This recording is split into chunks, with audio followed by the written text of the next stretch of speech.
Chicken biryani তো অনেকে অনেকভাবে খেয়েছেন, এভাবে কি কেউ খেয়েছেন? একটু অন্যরকম করে। তো এখানে বড় বড় পিস করে নিয়েছি। এখানে প্রায় 3 কেজির মতো মাংস আছে। তারপরে দিয়ে দিয়েছি টক দই। টক দইটা ডিপে রাখা ছিল, তাই একটু পাতলা হয়ে গিয়েছে। দিয়ে দিলাম 3 টেবিল চামচ সয়া সস, 2 চামচ দিয়েছি মরিচের গুঁড়া, একটা লেবুর 3 ভাগ দিয়ে দিয়েছি। আর এখানে মেখে কিছুক্ষণ রেখে দেব। এখানে কিছু 3 ধরনের বাদাম ছিল, সেই বাদামগুলোকে দিয়ে পেঁয়াজ দিয়ে ব্লেন্ড করে নিব আমি। এখানে ছিল কাঠবাদাম, চীনা বাদাম আর ছিল পেস্তা বাদাম।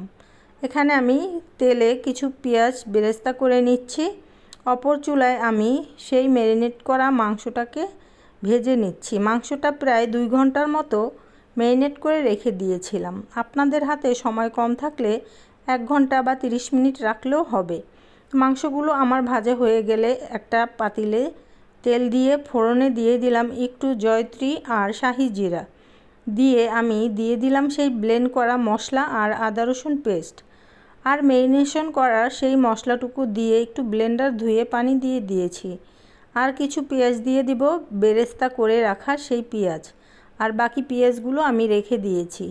এখানে রেডিমেড বিরিয়ানির মশলা দিয়ে দিয়েছি 1 প্যাকেট, গোটা গরম মশলা তেজপাতা দিয়ে দিয়েছি, লবণ সাথে দিয়ে মশলাটাকে খুব ভালোভাবে কষাতে হবে।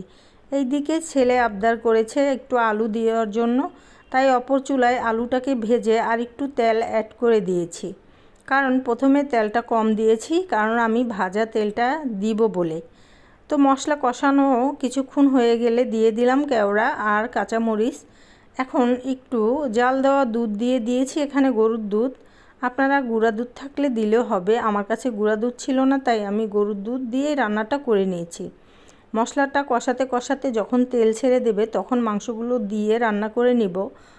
যখন মাংস সিদ্ধ হয়ে যাবে আলুগুলোকে দিয়ে দিলাম টমেটো সস আর কিছু মাওয়া। এখানে মাওয়াগুলো গ্রেট করে রেখেছিলাম, সাথে একটু চিনি আর পেঁয়াজ বেরেস্তা দিয়ে আবার মশলা মাখিয়ে কিছুক্ষণ দমে ঢাকনা দিয়ে ঢেকে রেখে দেব। অপর চুলায় আমি বসিয়ে দিয়েছি পোলাওয়ের চাল ধুয়ে রেখেছি। আর পানিটা যখন বলক চলে আসছে আমি দুধ দিয়ে পানিটাকে মশলা দিয়ে জাল করে নিয়েছি, সাথে কাঁচামরিচ লবণ দিয়ে দিয়েছিলাম। তো যখন চালটা বলক চলে আসছে আমি ভেজা ভেজা অবস্থায় নিচে হালকা পানি আছে, তো মাংসটাকে এখন ঢেলে মিক্স করে নেব। এভাবে একদিন রান্না করে খেয়ে দেখবেন, এখনও কিন্তু শেষ হয়নি। এই রান্নাটা এতটা সুস্বাদু হয়ে থাকে, একবার হলেও ট্রাই করে দেখবেন। যে কোনো অনুষ্ঠানে এভাবে রান্না করে দিলে আপনার কাছে রেসিপি জিজ্ঞেস করতে বাধ্য হবে, এতটাই মজা। মাংসটা দিয়ে একটু মিক্স করে কিছুক্ষণ দমে রেখে দিয়েছিলাম।